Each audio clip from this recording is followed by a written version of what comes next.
चांदनी चौक पर मकान, बेटा गणित पढ़ करके आया, घर पर बैठा। माँ ने कहा बेटा ठंडियों का मौसम है, लड्डू खाओ, लड्डू लड्डू खाओ। बेटा बोला ले आओ। माँ एक प्लेट में दो लड्डू लेकर आई। लो बेटा खाओ। बेटा ने सोचा अपनी गणित का चमत्कार माता जी को दिखाएं। माता पिताजी दोनों बैठे थे, दोनों को दिखाएं। बोला माता जी बताओ लड्डू कितने हैं? माँ बोली बेटा लड्डू 2 हैं। बेटा बोला नहीं ये 3 है। माँ बोली बेटा तुम भले ही पढ़े लिखे हो, मैं भले ही अनपढ़ हूं, पर लड्डू तो 2 हैं। बेटा बोला अच्छा गिनो। माँ ने गिने 1 2। तो बेटा ने कहा 2 और 1 3।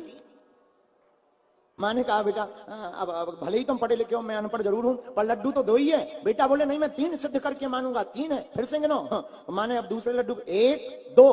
बेटा बोला माँ 2 और 1 कितने होते हैं? 3।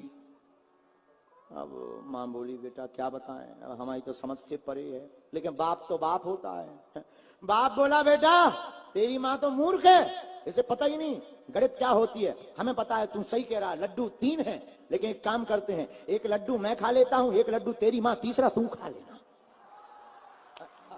तब बेटा को समझ में आया, बाप ने एक लड्डू खा लिया, माँ ने। बेटा बोला हमें, बाप बोला तीसरा वाला खा लो।